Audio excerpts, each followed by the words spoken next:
안녕하세요. 안녕하세요. 자, 오늘 조리원리 시간이고요. 조리원리는 어떤 과목이랑 같이 붙어 있어요, 여러분들? 조리원리는 2교시 시험지 중에서, 그러니까 1교시의 영양학 생화학, 1교시의 영양학 생화학, 그 다음에 영양교육, 생리학, 식사요법이 있었고, 2교시 시험지로 들어오게 되면은 2교시에 식품학, 그 다음에 및 조리원리 이렇게 들어가요. 그래서 여기 이 과목에 이제 40문항짜리로 들어가게 되는데, 식품학에 같이 들어가는 과목이 식품화학이 같이 들어가게 되고요. 그 다음 조리원리, 여기에 들어가는 것 중에 이제 실험조리라고 하고, 그 다음에 뭐 실험조리도 해보고, 여러분들 조리과학 실험도 해보셨잖아요. 조리과학도 가고요.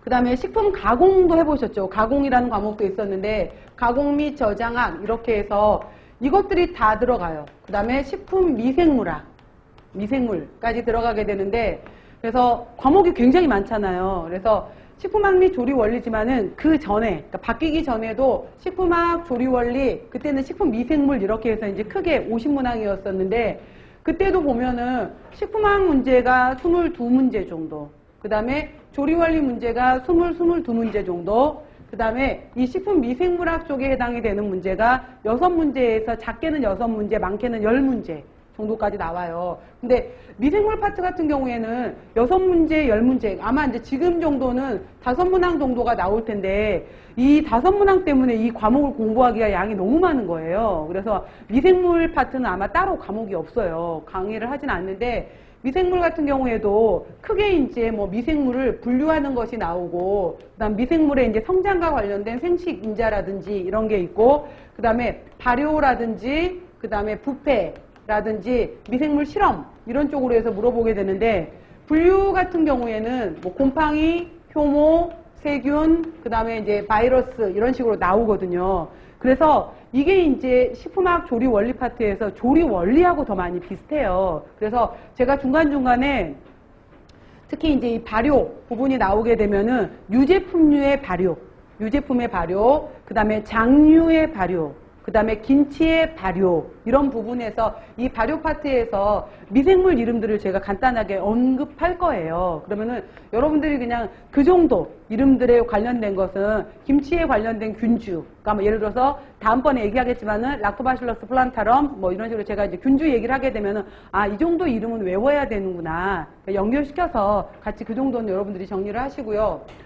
그래서 미생물도 같이 들어간다라는 거 기억해 놓으세요. 그리고 가공 및 저장은 도대체 그럼 식가공 및 저장은 또 어디 들어가 있는 거야? 이럴 수 있는데 별게 아니라 예를 들어서 두류 조리원리에서 두류가 나왔을 때 두류에서 콩을 가공한 제품이 뭐예요?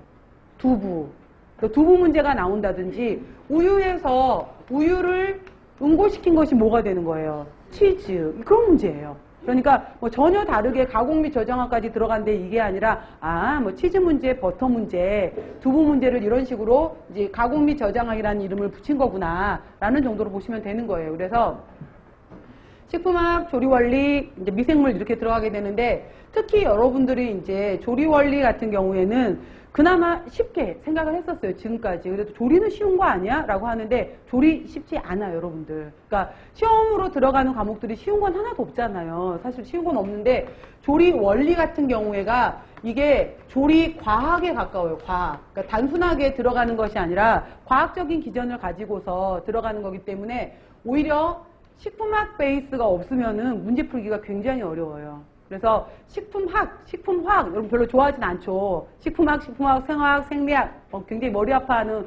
과목들 중에 하나로 들어가게 되는데, 이 베이스를 가지고서 시험 문제를 물어보기 때문에 식품학 잘 들어 놓으셔야지, 그럼 계속 반복이 되는 거예요. 식품학에서 말했던 부분이, 앞쪽에서 언급을 했던 부분이, 실제로 그래서 예를 들어서 뭐 당류에 해당이 되는 거 쭉 얘기를 했었을 때, 복합적 당류로 해서 전분 이야기가 나온다. 그럼 전분의 구조에서 뭐 예를 들어서 아밀로즈, 아밀로펙틴, 스타치 구조에 대해서 나왔던 건데, 자, 이거에 대한 구조적인 성질을 얘기하는 것이 식품학이었다라고 한다면은 그거를 가지고서 조리에 있어서 이 전분을 이용해서 그러면은 조리에서는 어떻게 이용할 건데? 라고 했었을 때, 호화라는 과정도 있고, 그 다음에 노화라는 과정도 있고, 겔화라는 과정도 있고 호정화라는 과정도 있고 당화라는 과정도 있어. 여기까지도 시커멓게서 같이 또 연결이 돼요. 그러면은 호화를 이용한 것은 뭐가 있는데 밥이 있어, 죽이 있어, 떡이 있어 라고 한다면은 이제 조리에서는 그럼 밥이 되는 원리는 무엇이야? 죽은 어떤 식으로 해서 실질적으로 아까 제가 잠깐 식사요법 시간에 언급을 했었지만은 죽이 됐었을 때는 물이 5배 정도 들어간다라고 했었잖아요. 그랬을 때 실질적으로 조리 때 처음부터 어우러지게 들어가야 되는 거예요. 나중에 중간에 뭐 2배 처음 넣었다가 나중에 3배 넣으면 되지 않아? 이거하고 처음부터 5배 물이 들어갔던 거하고 다르거든요. 그러니까 이런 식의 이제 원리가 나온다든지 떡 같은 경우에도 호화가 들어가는 거지만은 조리에서는 이 떡도 치는 떡이 있고 찌는 떡이 있고 삶아내는 떡이 있고 지지는 떡이 있잖아요. 그러니까 이 떡을 어떻게 이제 이용할 것이냐 이런 거예요. 그 다음에 노화 밥이 굳지 않게 하려면은 떡이 굳지 않게 하려면은 원리 보온밥솥 그래 보온밥솥의 원리는 60도씨 이상으로 인해서 노화를 억제하는 원리야.